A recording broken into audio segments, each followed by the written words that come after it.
Olá, curso de administração da Faculdade Santa Maria da Glória, SMG de Maringá. Eu sou o professor Alex Caparelli e hoje a nossa quarta aula de gestão de recursos materiais. Nós trabalhamos já 3 aulas, fizemos uma aula inicial, onde eu apresentei o plano de aula. Tá?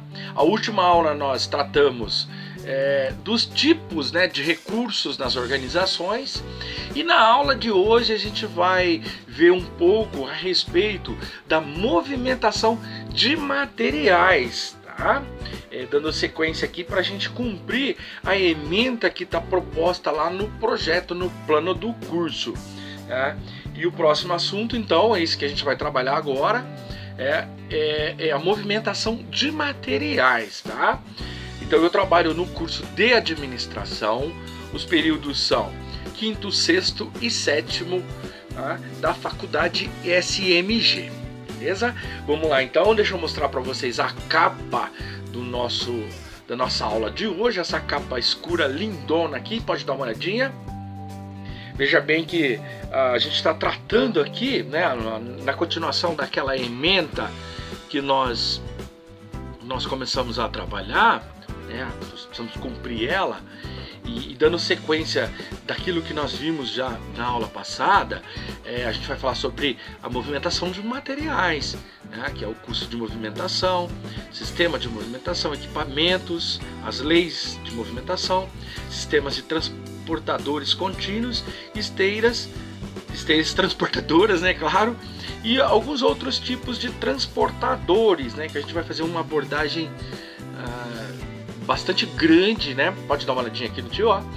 A gente vai fazer uma abordagem bem grande a respeito dessa movimentação de materiais, até porque tem uma importância muito grande falar, da movimentação de materiais, porque se eu estou trabalhando numa indústria, se eu estou falando de uma indústria, eu tenho muita coisa envolvida lá dentro, e não é só a matéria-prima, tá? Eu preciso falar das máquinas, eu preciso falar dos recursos patrimoniais também.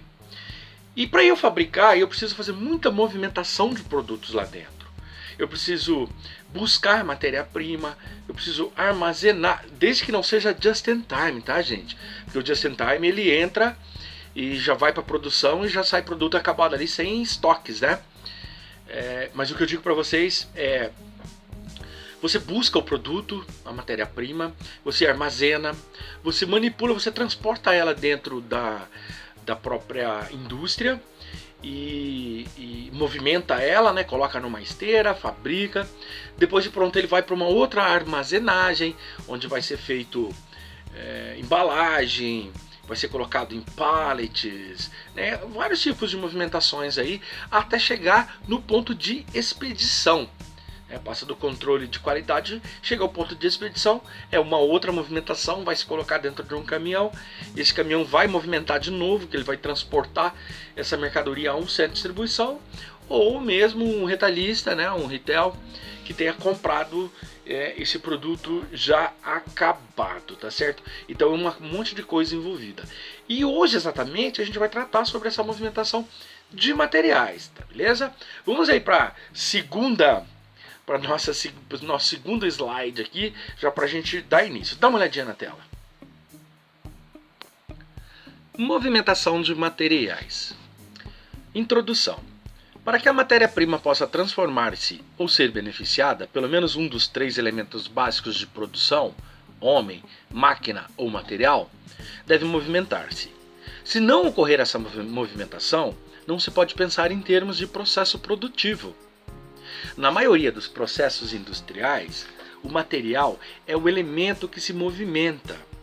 Em casos especiais, como na construção de aviões, navios e equipamentos pesados, homem e máquina convergem para o material. Eles é que se movimentam. Veja só que informação importante. Pode dar uma olhadinha aqui. Eu comecei falando para vocês a respeito dessa movimentação dentro da organização.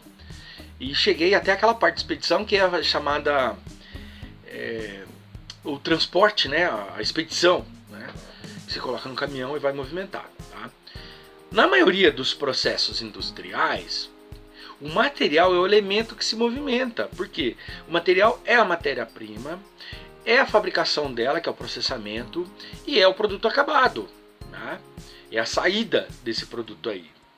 Em alguns casos especiais, como o autor abordou aqui, no final tem toda a bibliografia marcada para vocês aqui, tá? A gente tem algumas outras coisas, como a construção de aviões, navios, também de equipamentos pesados, né? Homem-máquina convergindo para o material. Né? Então, nesse caso aqui, muitos deles é o material que se movimenta, ou em outros casos são os homens que se movimentam. Numa esteira de fabricação, por exemplo, a Ford, que tem um histórico dentro da administração muito grande, se tratava antigamente de se colocar um chassi, né, dentro da fábrica, e os homens vinham até o carro e iam fazendo toda a montagem. Depois Ford criou a linha de produção. Aí os homens não iam mais no carro, é o carro que ia até os homens.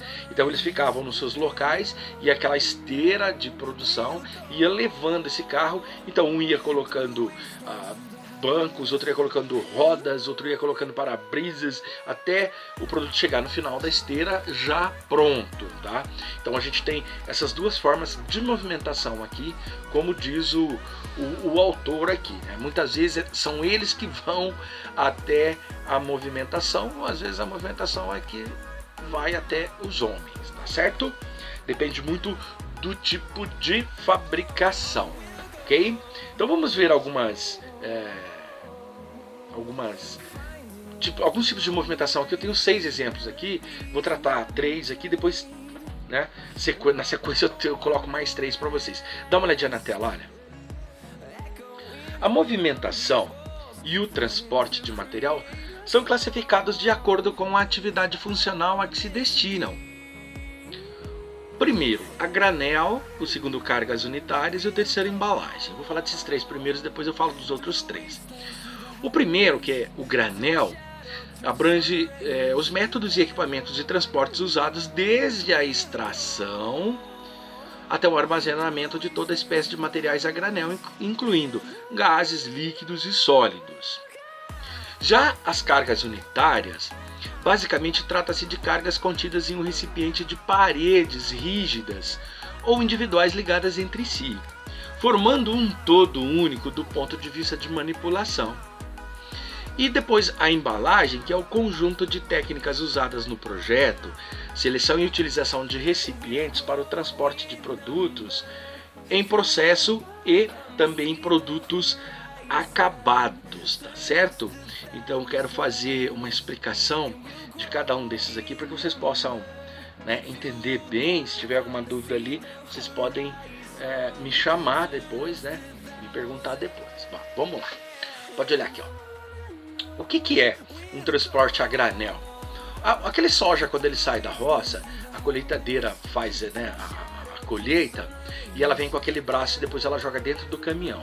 Aí eles lonam o caminhão e o caminhão traz para a cooperativa, né? Ou para o porto, se for caso de exportação, né? Esse produto é a granel, é um produto solto, tá? Quando algum comprador vai até uma roça e compra um caminhão de mandioca, tá? Ele vem a granel, ele não vem embalado, ele não é uma carga unitária, tá? Então por isso que ele é chamado granel. No caso das cargas unitárias, são cargas contidas em um recipiente, né? Pode ser em parede rígida ou individual, né? Como o autor colocou aqui. Pode ser um único produto, né? Ou todo ele feito sob o ponto de vista de manipulação. Poderia ser um container com alguma coisa própria ali para poder fazer uma entrega, né? Ou pode ser uma carga de algodão já toda feita, né? A compactação dela. Então eu posso classificar como cargas unitárias essas cargas que não estão a granel, não estão todas colocadas juntas ali, né? E depois as embalagens nada mais é do que aquele conjunto de técnicas usada para proteger, né, o produto, né, e também mostrar esse produto, né? Não é só proteger, mas também identificar esse tipo de produto, tá certo? Vamos para os próximos 3. D. Armazenamento.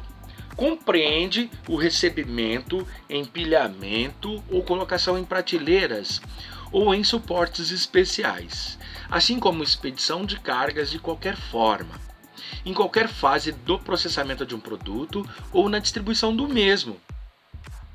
As vias de transporte abrange o estudo do carregamento, definição do modal do transporte, né, que é o modo, desembarque e transferência de qualquer tipo de materiais nos terminais das vias de transporte, ou seja, pontos, ferrovias, rodovias e por aí vai, né? Depois o F, que é a análise de dados. Nessa área estão contidas todos os aspectos analíticos da movimentação de materiais, tais como levantamento de rotas de transporte, disposição física do equipamento, organização, treinamento e segurança, manutenção, padronização, análise de custos e outras técnicas para o desenvolvimento de um sistema eficiente de movimentação de materiais. Olha só, pessoal. O que é o armazenamento? Armazenamento é onde se coloca esse produto, né? Onde se armazena ele, o nome, né, sem redundância nenhuma, o nome já está dizendo isso aí. Um local para expedição das cargas, um local de acondicionamento desses produtos. Então é um local onde a gente guarda, né, esse produto, onde se armazena. Eu posso armazenar um produto dentro de uma garrafa?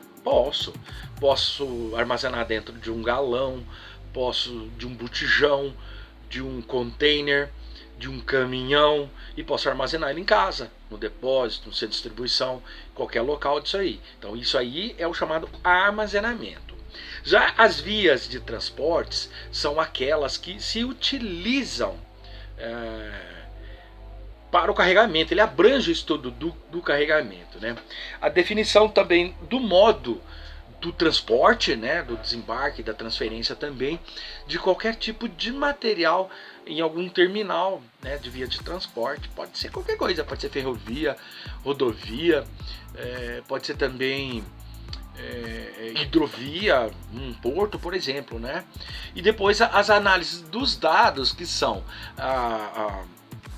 onde estão contidos todos os aspectos analíticos dessa movimentação de materiais, levantamento de rotas, disposição física, organização, treinamento e segurança, né, desenvolvimento do sistema eficiente dessa movimentação de materiais, bem como o seu controle, aquilo que está contido aonde? Lá nas funções, planejamento, organização, direção e controle, análise e controle de tudo isso que foi feito, está então nessa letra F, que é a análise de dados. Vamos a uma outra informação importante, olha ali. Os custos de movimentação de materiais influi sobremaneira no produto, afetando diretamente o custo final. O acréscimo no custo do produto, que proporciona maior valor agregado, pode ser aceitável, mas no caso de movimentação, essa não contribui em nada, podendo somente barateá-lo. Com uma seleção adequada do método mais compatível à natureza e ao regime da produção. Se considerarmos a movimentação como problema separado dos demais, podemos concluir, por exemplo, que a simples redução nos trajetos percorridos pelo material em suas diversas etapas, do estoque à expedição, constituiria a solução ideal. Quando se pensa em termos macro, porém, essa solução simplista pode acarretar ociosidade de homens e equipamentos em determinadas estações de trabalho. Então, anulando por completo o objetivo, com reflexos negativos na linha de produção, ou seja, no aumento de custos e redução de lucros. Então, pode olhar.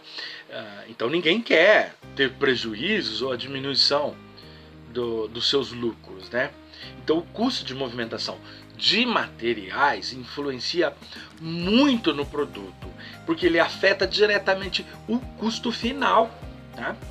Como que isso acontece, professor? Como que ele pode afetar? Veja bem, O fato de eu comprar uma grande quantidade de matéria-prima para minha fabricação, eu posso estar tendo vantagem, porque se eu comprar em grandes quantidades, o preço diminui. E aí eu posso levar em consideração o quê? O transporte. Imagina, se cada vez que eu preciso de um produto, eu mando um carro, um caminhão lá buscar 2, 3 unidades. E se eu compro logo 100 unidades, então esse deslocamento, combustível, motorista, desgaste do veículo, todas essas coisas aqui eu já vou eliminar. Tá? Então eu passo a ter sim uma grande vantagem quando eu faço todo esse cálculo, principalmente todo o planejamento dessa movimentação desses materiais, não tomando prejuízo a respeito disso, né? Então eu posso incluir bastante coisa aqui, eu dei esse exemplo para vocês, tá? Mas é bem clássico aqui a gente conseguir reduzir custos, reduzir custos, diminuindo também a quantidade de movimentação, principalmente no quesito transporte, tá certo? Então, seguindo lá, deixa eu falar mais algumas coisas aqui para vocês, né, que eu tenho mais 4 exemplos aqui. Dá uma olhadinha na tela, ó. Um sistema de movimentação de materiais em uma indústria deve atender uma série de finalidades básicas. Essas finalidades a redução de custos, o aumento de capacidade produtiva, melhores condições de trabalho e melhor distribuição, tá? Vou falar dessas 2 primeiras aqui, depois eu falo das outras 2. A redução de custos. Através da redução dos custos de inventário, utilização mais vantajosa do espaço disponível e aumento da produtividade. Aplicando o sistema de movimentação de materiais, pode-se chegar a seguinte: redução do custo de mão de obra, do custo de materiais e do custo de despesas gerais, tá? Estou trabalhando na redução de custos aqui. Quando se fala inventário, se fala do estoque, tá, pessoal? Não esqueçam disso, tá? Aumento da capacidade produtiva. Em termos de eficiência, esses são os efeitos da avaliação dos sistemas de movimentação de materiais.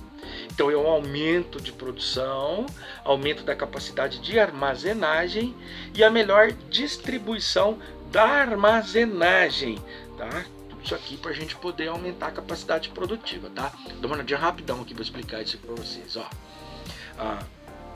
Dentro do sistema de movimentação, dentro da indústria, né, a gente pode atender uma série de finalidades, entre elas, então, a redução de custos. Eu reduzo o custo aonde? Né? Na mão de obra, tendo gente mais especializada, as máquinas mais capacitadas, né? Eu posso também ter redução dos custos de materiais, aí eu incluo aquilo que eu falei antes, do transporte, do armazenamento, uma porção de coisas envolvidas aí. E também das despesas gerais, né? Um bom administrador, ele consegue fazer um equilíbrio muito bem das contas, das despesas, dos custos, né? Para que ele possa economizar bastante nessa situação aí. Já o aumento da capacidade produtiva, falando em termos de eficiência, é claro, né?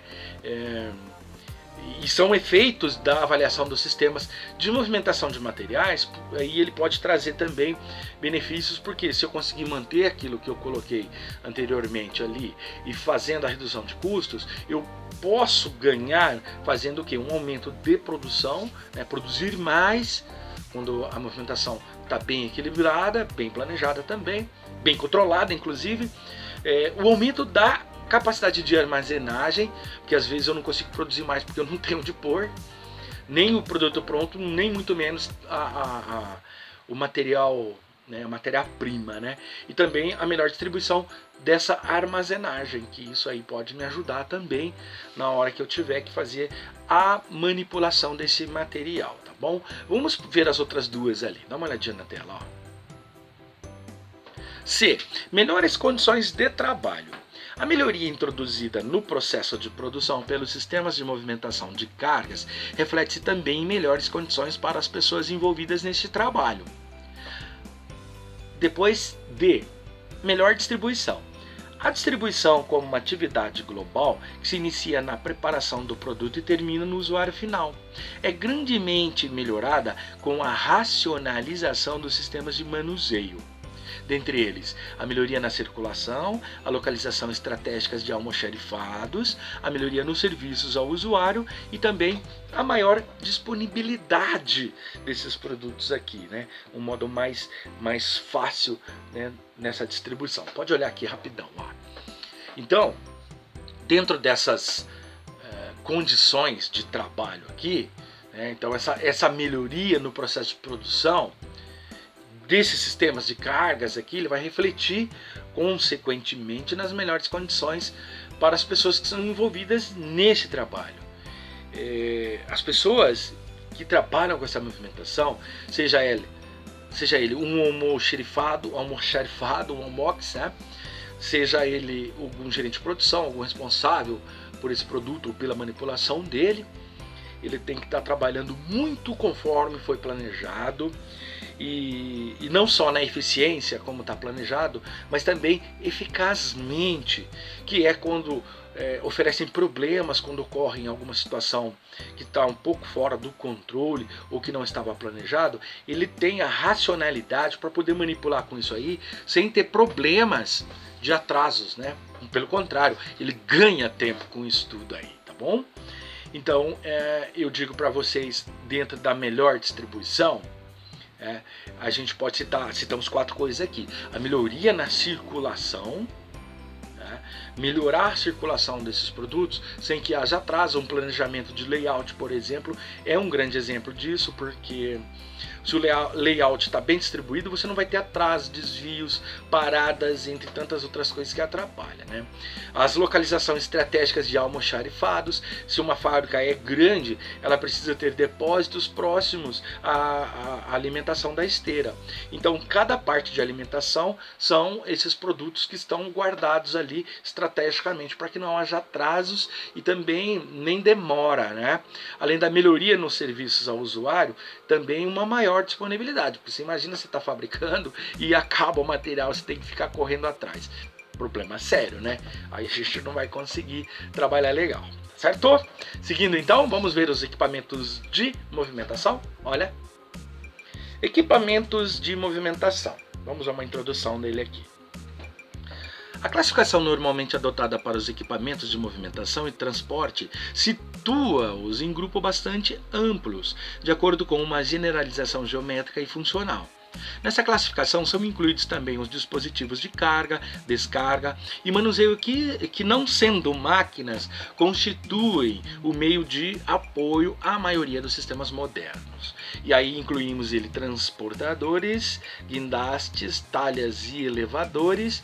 E na próxima tela depois eu explico veículos industriais, equipamentos de posicionamento e containers e estruturas de suporte. Olha só, pessoal, nós temos muitos tipos de equipamentos para fazer a movimentação, né? Depende muito da situação. Nós não utilizamos apenas caminhões, caminhonetes, né? Poderia dizer Kombi, carriola, bicicleta, mas nós temos muitas outras coisas. Se a gente for trabalhar dentro da indústria, vocês vão ver muito trabalho utilizando esteiras, por exemplo, correias, correntes, né, fitas magnéticas, roletes, rodízios, roscas e também os vibratórios, né, vai vibrando e vai movimentando. Então são transportadores, isso aí são transportadores, esses equipamentos de movimentação que levam esses produtos, tá? Por exemplo, na esteira nós temos uma coisa chamada correia, ou ainda a corrente que pode movimentar esse carrinho dentro da fábrica aqui, além de muitas outras coisas aqui que faz essa parte de transportadores aqui, né? Depois, os guindastes, as talhas e elevadores. O que trabalha com isso aqui? Os guindastes fixos e também os móveis, né? Numa construção civil, por exemplo, nós temos que ter aqueles braços trabalhando, levantando pesos, né? Coisas muito pesadas, movimentação de material muito pesado. Tem também as pontes rolantes, que são aquelas pontes que levam de um local ao outro. A gente vê isso muito em silos também, né, aquelas pontes que vão transportando esses produtos em cima, as talhas, os guinchos, monovias, elevadores, né? Na construção civil também se fala muito em elevadores para poder transportar esses produtos que não sejam tão pesados, que não precise de um guincho, por exemplo, né? De uma grua, por exemplo, tá certo? Vamos para a próxima tela para a gente ver os outros três ali. Dá uma olhadinha ali, ó. Veículos industriais, carrinhos de todos os tipos, tratores, trailers, veículos especiais para transportes a granel. A gente inclui aqui esse transporte rodoviário aqui, tá, pessoal? Equipamento de posicionamento, pesagem e controle. Depois as plataformas fixas e móveis, rampas, equipamentos de transferências, etc. Além dos containers e estruturas de suporte, que são vasos, tanques, suportes de plataformas, estrados, pallets, suportes para bobinas, equipamentos auxiliares de embalagem, tá? E aí eu explico para vocês, né? Pode dar uma olhadinha aqui pro tio, ó. Esses veículos industriais aqui são esses veículos que a gente pode utilizar nessa movimentação de matéria-prima e produtos acabados. O caminhão, por exemplo, né? Mas eu posso utilizar trator, algum tipo de veículo especial, né? O caminhão para granel, o carrinho de mão, qualquer um desses aí, tá? E depois tem os equipamentos de posicionamento, pesagem e controle, são plataformas, né? Aí elas são plataformas fixas, pode ser móveis e rampas também, alguns equipamentos que fazem transferências desses produtos aí. E depois os containers, as estruturas de suporte, aí elas são, né, vasos, tanques, suportes, plataformas, estrados, pallets, por exemplo. Se coloca o produto lá, vai e retira. O pallet é excelente para proteger o produto, né? Também os suportes para as bobinas.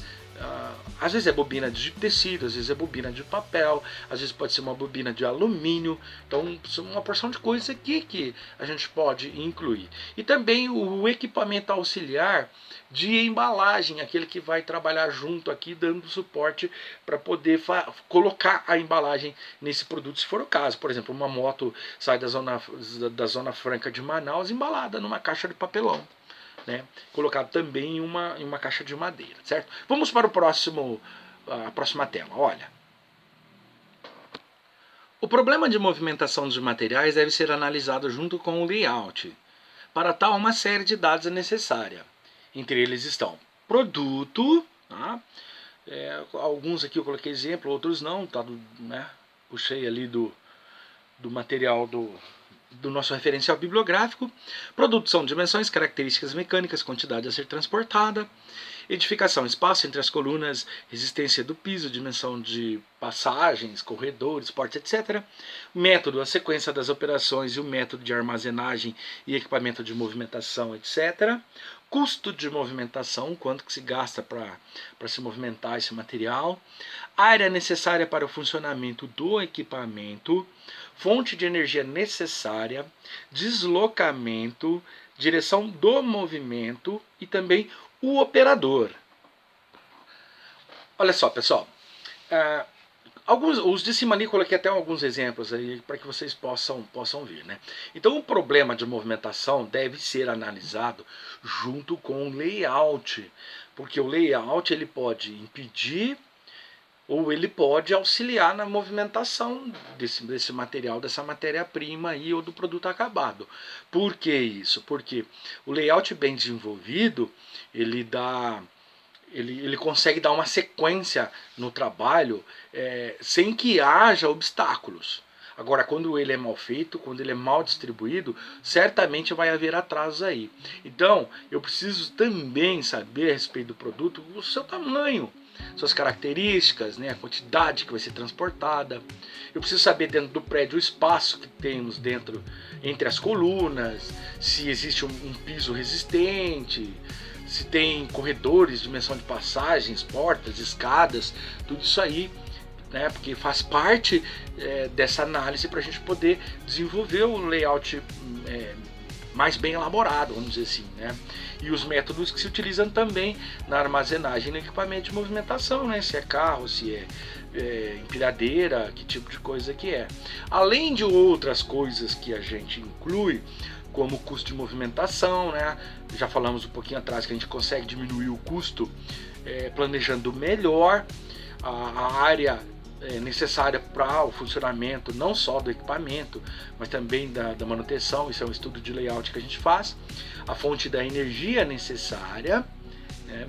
E também o deslocamento, além da direção de movimento e o operador que vai utilizar isso aí. São todas essas coisas que a gente acaba utilizando dentro do nosso estudo sobre o planejamento de espaços, né, de espaçamento, de movimentação de materiais, né? O layout é muito importante para a gente poder utilizar de um planejamento melhor elaborado, poderia dizer assim, tá bom?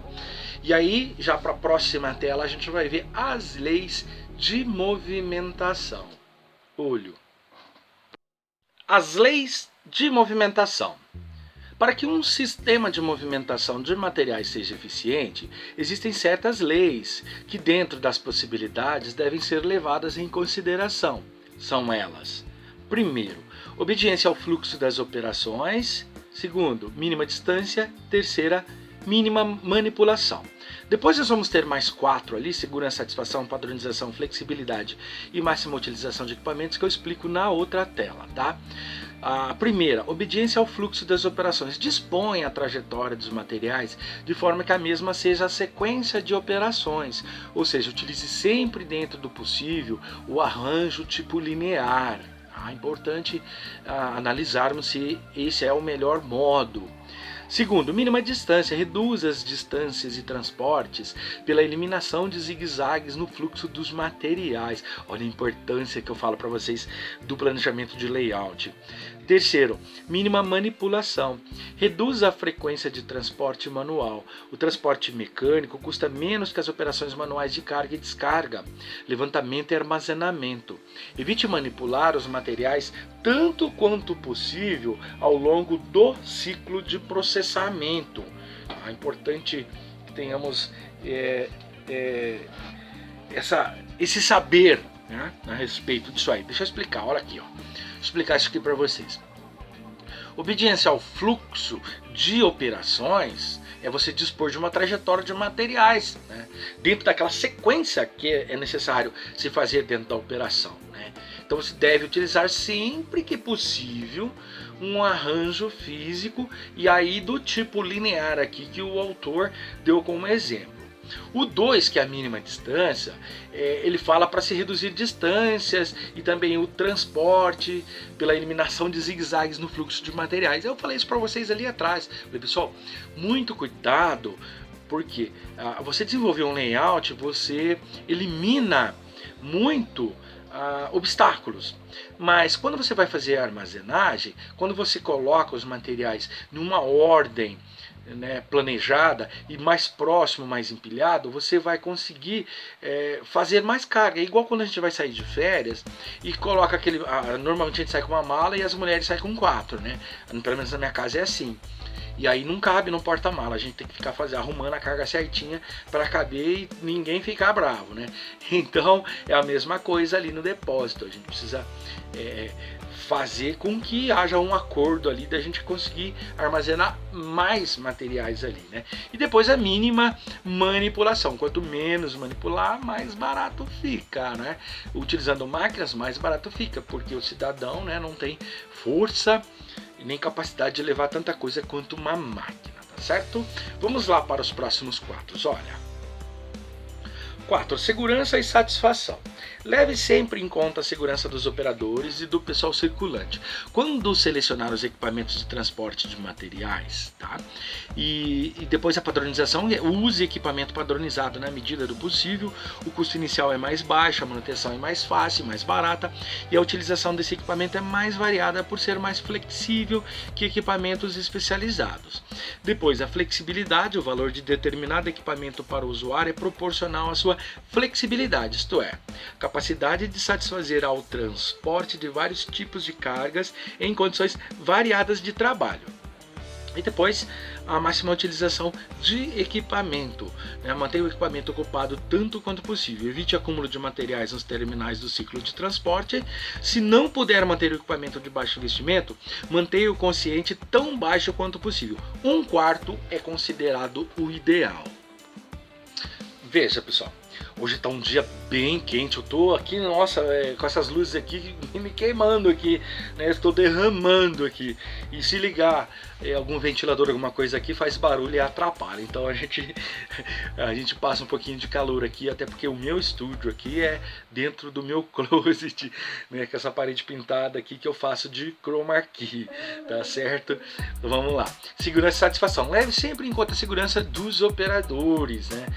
Gente, segurança é lei, a gente tem que manter tudo seguro, né? Não só equipamentos, não só os materiais, mas as pessoas que lá trabalham, né? É lei básica você dar segurança aos recursos, né? Isso aí é perigoso. Depois a padronização, padronizar, né? Você consegue diminuir custo também. É mais baixo esse custo, porque a manutenção é mais fácil, está padronizado, é feito sempre da mesma forma, sempre daquele jeito, né? E às vezes até com as mesmas máquinas, né? Então eu consigo ter um resultado bom nisso aí, né? Além da flexibilidade, que é o valor determinado de determinado equipamento para o usuário, ele é proporcional à sua flexibilidade. Produtos que fazem muito mais coisas, ele pode ser um pouco mais caro, mas ele traz melhores resultados. E produtos, máquinas que fazem apenas uma coisa, ela não é tão eficiente assim nos retornos, né? Então eu digo que sempre a indústria deve ser sempre analisada como um alicate, um canivete suíço, que tem várias funções ali num aparelho só, né? E também a máxima utilização de equipamentos, né? Claro que a gente usa o equipamento até onde ele pode nos oferecer, ultrapassando disso eu posso quebrá-lo, mas equipamentos melhores, equipamentos mais preparados, eu tenho melhores retornos também, tá beleza? E vamos para os próximos quadros aqui, eu falei 7, mas né, na verdade tem mais, aqui são 11, esses são os próximos quadros, dá uma olhadinha. 8. Máxima utilização da gravidade. Se quem usa líquidos aí é importante isso aí, né? Grãos também. Use a gravidade sempre que possível. Pequenos trechos motorizados de transportadores podem elevar carga a uma altura conveniente para suprir trechos longos de transportes por gravidade. Inclusive, esses transportes fluviais aí são de gravidade, porque a água só corre para baixo, né? Depois, máxima utilização do espaço disponível. Use o espaço vertical sempre que possível, empilhe cargas ou utilize suportes especiais para isso. Depois, o método alternativo ou algum método alternativo. Faça uma previsão de um método alternativo de movimentação em caso de falha do meio principal de transporte, né? Quebrou o caminhão, leva na carriola. Essa alternativa pode ser bem menos eficiente que o processo principal, mas pode ser de grande valor em casos de emergência. Exemplos: colocação de pontos esparsos para a instalação de uma talha manual. Prever espaço para a movimentação de uma empilhadeira numa área coberta por uma ponte rolante. Tá? Então é importante que tenhamos um pensamento desse em caso de acidentes, em caso que eu tenha que utilizar alguma coisa. Depois, menor custo total. Selecione equipamentos com base em custos totais e não somente em custo inicial. Custo operacional ou de manutenção. O equipamento escolhido deve ser aquele que apresenta o menor custo total para uma vida útil razoável, tá? E uma taxa de retorno do investimento adequada. Olha só, alguns exemplos aqui são clássicos, né? Utilização da gravidade, por exemplo, a máxima utilização. Se eu utilizar algum meio fluvial, né, como eu já disse, a água ela só vai para baixo. No caso de silos, de grãos, né, a gente pode utilizar também isso aqui, porque quando ele é elevado, para ele sair, é apenas abrir alguma portinhola ali para ele poder descer. Então utiliza-se de gravidade, mas não são todos os casos que a gente consegue fazer isso aí, né? Também a utilização máxima do espaço disponível, isso é interessante que a gente saiba utilizar, não saber só utilizar esse espaço, mas saber quanto espaço se tem, né, hábil para utilização. Então é interessante ter esse controle também. Além do método alternativo, você pode ter alguma coisa aqui, caso quebre a esteira, caso quebre o caminhão, a corrente, alguma coisa aqui que vai te socorrer se você tiver algum problema aí, tá? Aí você vai ocorrer o quê? Um menor custo total. Tá? Então é interessante e importante que saibamos muito bem sobre isso, tá?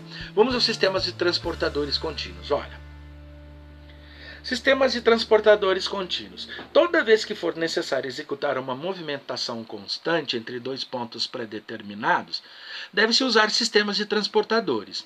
Os transportadores de roletes ou rodízios, os transportadores de rosca, oscilatórios e de arraste, né? São vários aí que a gente pode incluir. Os transportadores contínuos podem ser utilizados em mineração, indústrias, terminais de carga e descarga, terminais de recepção e expedição de mercadorias ou em armazéns de materiais a granel. Já as correias transportadoras são constituídas de uma estrutura metálica que suporta a linha de rolete sobre as quais a corrente, os quais corre, melhor dizendo, a esteira. Então, pessoal, pode dar uma olhada aqui, né? A gente começa falando que toda vez que for necessário executar uma movimentação constante entre dois pontos pré-determinados, tá? Deve-se usar um sistema de transportadores. Quais são eles? Eu posso levar na mão, posso levar numa esteira, numa corrente, no guindaste, posso levar numa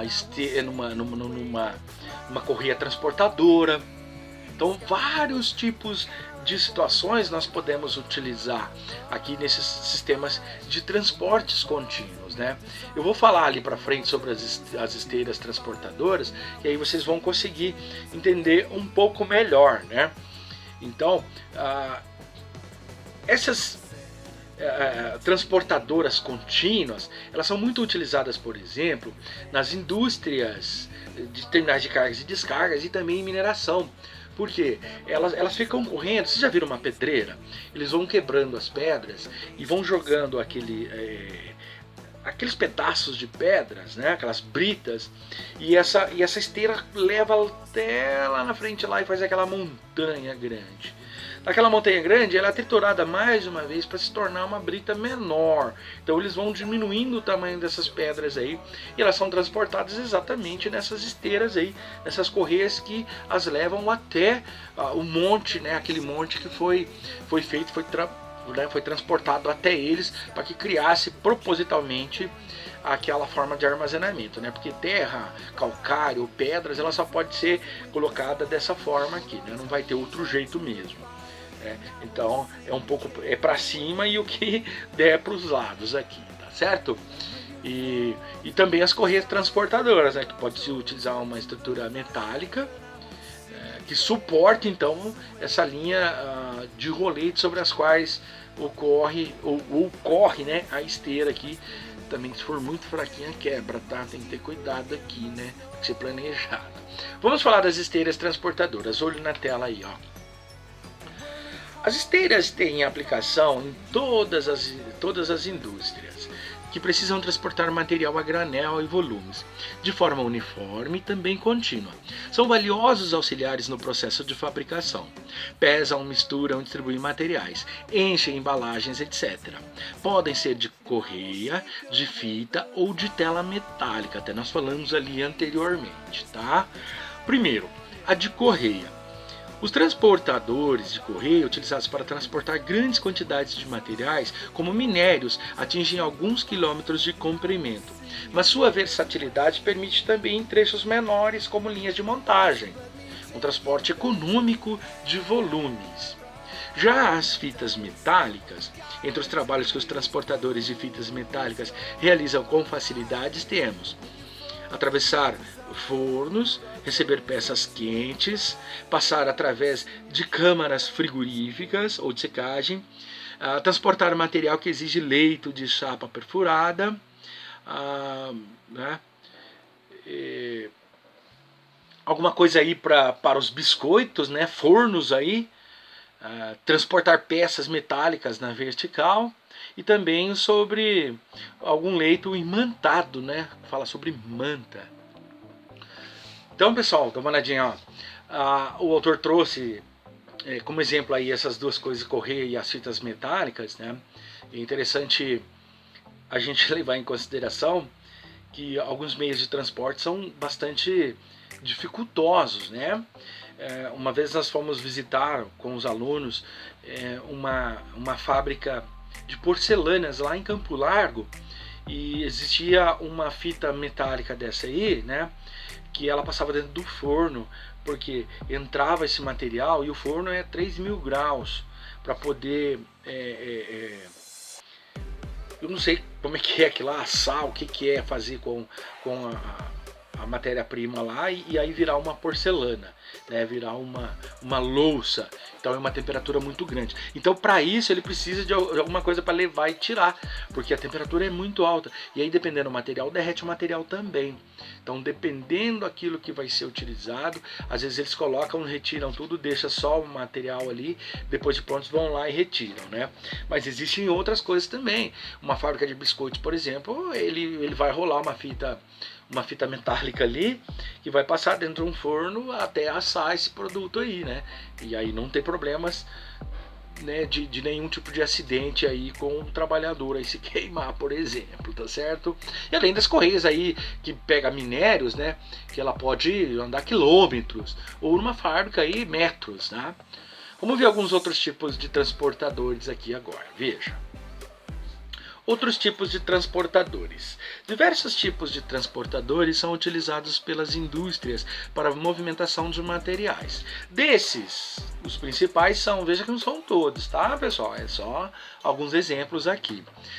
Transportadores de roscas, transportadores magnéticos, transportadores pneumáticos, transportadores vibratórios, transportadores de roletes livres, transportadores aéreos de correntes, tá?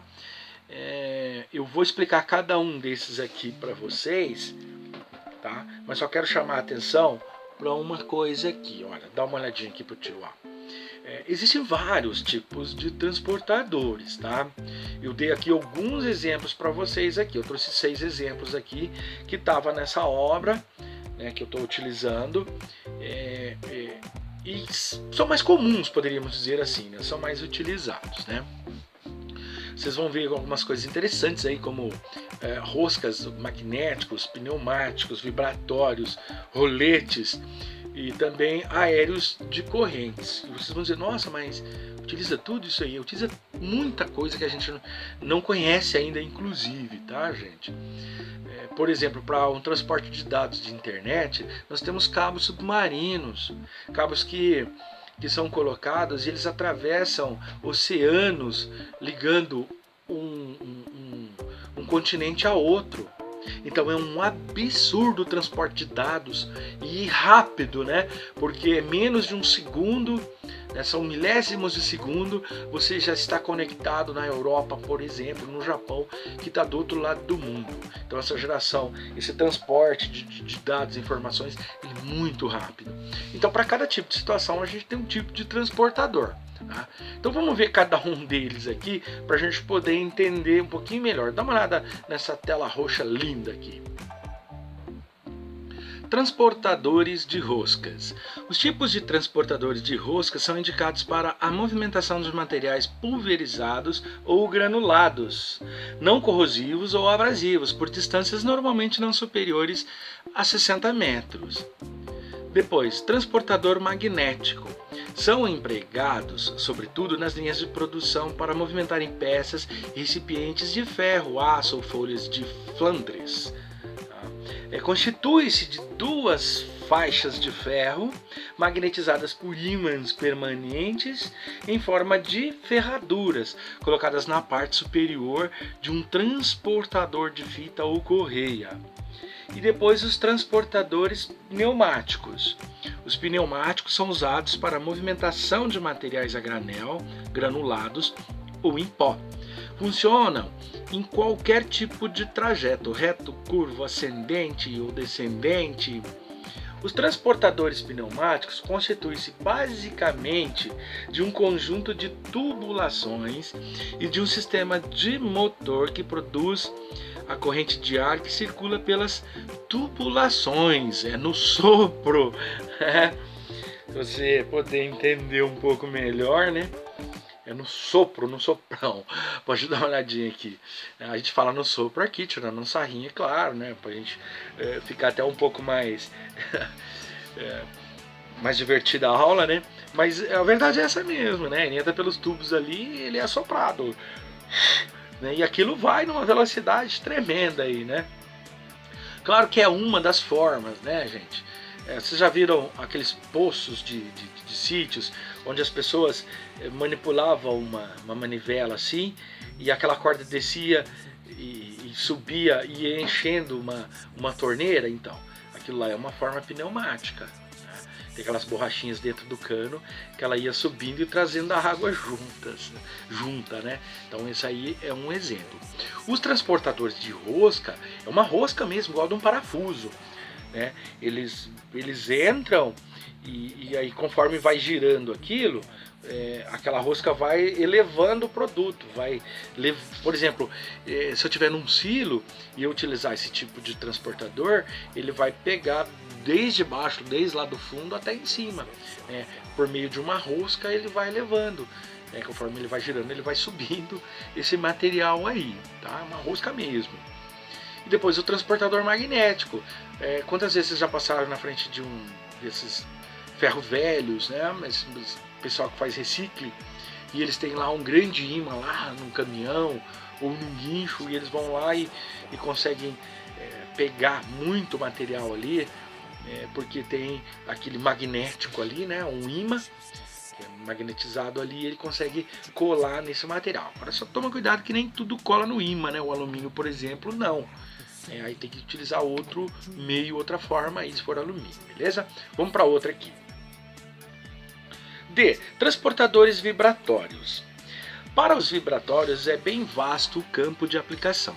São empregados para granulados, peças aquecidas, materiais com arestas vivas, areia, pedregulho, carvão, coque, cal, cimento, minérios, pedras, adubos, cereais, clinker quente, produtos alimentícios e químicos, sementes e oleaginosas, tá?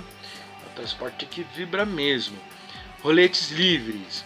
Não existe sistema de transportadores mais econômicos que o de roletes livres, pois não é necessário nenhum acionamento. A aceleração da gravidade está à disposição de todos. Praticamente não há manutenção e todos ou quase todos os materiais, não a granel, podem ser transportados por esse sistema, em caixas ou sobre pranchas de madeiras, em engradados ou diretamente em contato com os roletes, dependendo do formato, né, e tipo de carga. E os transportadores de corrente, isso é interessante, viu, pessoal? Transportadores de corrente aqui, pelo seguinte: os problemas da contaminação em processos como pintura, tratamento térmico e limpeza estão sendo satisfatoriamente resolvidos nas indústrias pelo transporte aéreo de corrente. Trata-se de um sistema de trolleys apoiados na aba inferior de uma viga I, por intermédio de roletes, tá? Uma corrente sem fim aciona o sistema sem fim, porque é igual de uma moto, de uma bicicleta, né? Ela é cíclica, ela vai e volta sem ter um início ou um final ali, tá certo? Bom, olha só, pessoal, olha como é interessante esses tipos de transportadores, né? O transportador vibratório mesmo, aquele que fica vibrando. Eu me lembro muito bem que eu sou nascido e criado na zona rural, no sítio, né? E meus avós, eles eram produtores de café. Mas no sítio não se plantava só café, porque café, naquela época, os cafés Mundo Novo, eles davam cada 2 anos. Um ano sim, a outra safra era bem pequena. Nesse intermédio aqui, se plantava outros grãos, arroz, feijão, milho, mandioca, né, vários outros, amendoim, algodão, vários outros tipos de produtos, né, para compensar essa entre-safra do café. E eu me lembro que a gente levava naquelas máquinas, naquelas cerealistas, que faziam, por exemplo,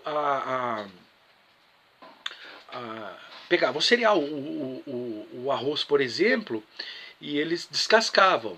E aí eu ficava observando aquela máquina, tanto a de café quanto a máquina de arroz, ele vinha por uma vibração, né? Aquele vibrava e ele ia como se fosse pulando mesmo, como se fosse saindo do local por causa daquela vibração. Mas ele também é muito utilizado naquelas esteiras de minérios, tá? Essas mineradoras que pegam pedras, que vão mexer, trazer matéria-prima para adubos, ou até mesmo para cereais, né? Produtos químicos também, cal, cimento, carvão. Né? Eles utilizam muito essa esteira vibratória aqui, porque ela também ajuda a selecionar um pouco esses produtos. Os roletes livres é interessante porque ele é muito barato, ele não usa energia elétrica. Eu vejo muito bem nos Correios, eu conheço muito bem o sistema dos Correios, uma vez que quando eu nasci, a minha mãe já trabalhava nos Correios, né? Ela foi funcionária pública federal dos Correios por 40 anos. E eu praticamente nasci lá dentro. E eu vejo no centro de distribuição deles, eles têm esse por rolete, que eles pegam umas caixas, colocam aqui uma leve empurradinha e um degrau assim mais inclinado, também por gravidade, leva a caixa, tá aqui até o caminhão. Tá? Então ele acaba sendo muito barato porque ele não depende de energia, apenas um empurrãozinho ali. Claro que se fosse ao contrário, na subida, daria um pouco mais de trabalho, eles precisam utilizar um outro meio. Né? Mas são cilindros, um perto do outro, que você empurra, eles giram e acabam, né, levando... é como se fosse o carrinho dos Flintstones, né? Aquela roda que parece um tronco de árvore assim que vai rodando. Quando você vai colocar um barco no mar, por exemplo, é assim também, né? Depois os transportadores de corrente, né? Aí os transportadores de corrente, eles utilizam esse meio de roletes para poder fazê-los girar. Porque se você tem a gravidade dos roletes livres, o empurrãozinho vai embora. Mas ao contrário não, você precisa acionar alguma coisa que faça com que eles girem. E nesse giro aqui você coloca a caixa, ele vai movimentando ele, né, para cima, né, de um modo não livre, como a gente tem ali nos roletes livres por gravidade. Aqui contra a gravidade, então, que a gente vai ter uma outra forma, um outro tipo de trabalho aqui, né, para poder desenvolver esses transportadores de correntes, tá? São trolleys assim, que apoiados de uma aba, numa vigaí, que tem os roletes por intermédio desses roletes, né? Aí a corrente vai girando e vai girando eles e transportando. É uma forma de esteira também, não é uma esteira reta, não é uma esteira de fita, mas é de uma forma cilíndrica, de uma forma de roletes, tá bom? Beleza? E então é isso aí, pessoal. Hoje é esse o material. Deixa eu mostrar para vocês aqui o nosso referencial bibliográfico, tá? Eu quero chamar a atenção para vocês pelo seguinte, olha aqui, ó, dá uma olhadinha na tela branca, ó. Essa aula foi inteiramente baseada nesta obra do professor Marco Aurélio Dias. O livro chama Administração de Materiais, uma abordagem logística. É a 5ª edição, São Paulo, Atlas, de 2010. É um livro relativamente novo, né, por ser um livro teórico e conceitual. Então ele é um livro novo, né? A gente pode considerá-lo dessa forma, tá bom? Ó, dá uma olhadinha aqui que eu vou falar mais uma outra coisa para vocês, tá? Eu vou colocar aqui a atividade de vocês, para que vocês possam dar uma olhadinha aqui e não esquecer de fazer, porque isso aqui tá valendo ponto, tá, pessoal? Ó, dá uma olhadinha aí na tela, ó. Essa aí é a atividade então de vocês, tá? Para essa semana, tá? Não esqueçam do critério que o professor utiliza, tá bom? Lembra que vocês precisam colocar a palavra-chave, responder a presença no portal e colocar a atividade. A soma dessas três equivale à nota do dia, que depois será composta a nota de atividade final, tá bom? Tá, beleza? Pode dar uma olhadinha pro tio aqui de novo. Não esqueçam da atividade, tá? É muito importante. E assim, nós estamos na quarta aula já. Nós tivemos alunos que ainda não assistiu a aula. Nós tivemos alunos que assistiu uma ou duas, né? Então, muito cuidado aí. Nós tivemos problemas com reprovação em falta, tá? Então, muito cuidado para que não ocorra problemas posteriores, porque no próximo semestre já estaremos de fato presencial. Por enquanto, a gente vai mantendo por aqui, tá bom? Tá certinho? Bom, pessoal, precisando se comunicar com o tio, com o prof, manda aqui um e-mail pro tio, ou lá no grupo do WhatsApp, onde vocês quiserem chamar o professor aqui, né? E-mail e o WhatsApp é mais fácil, beleza? Todo esse material tá lá na minha página, que é Alex Caparelli, que eu sempre coloco no link lá para vocês podem recorrer lá. Ele vai estar colocado também no portal, clicou, dá um joinha para saber que vocês estiveram lá, que vocês assistiram, né? Aí fica mais joia ainda, o professor consegue ter um controle melhor, tá bom? Esse material, além desse material, eu tenho o meu canal profissional também, que é o Planeta Marketing Oficial. Esse meu programa, esse meu canal, ele tem um programa de episódios chamado Aprendendo Fácil. Nós já estamos aí com mais de 80 episódios aí, né? E é um glossário, tem muita informação na nossa área de administração e também de marketing, tá? Além de todas essas mídias, todo esse material das minhas aulas, mais do Planeta Marketing Oficial, está no meu site, que é www.planetamarketing.com.br, tá bom? Aí vocês podem acessar o meu site, que está tudo lá também, tudo gratuito. É só entrar e desfrutar, tá bom? Então é isso aí, pessoal. Vamos encerrando a nossa aula. Essa aula de administração, né, ou gestão de recursos materiais, é a nossa aula número 4, chamado Movimentação de Materiais. É a aula do curso de administração, quinto, sexto e sétimo períodos, tá? Da Faculdade Santa Maria da Glória, SMG. Um grande abraço para vocês, até a próxima semana. Eu sou o professor Alex Caparelli e eu sou Faculdade SMG.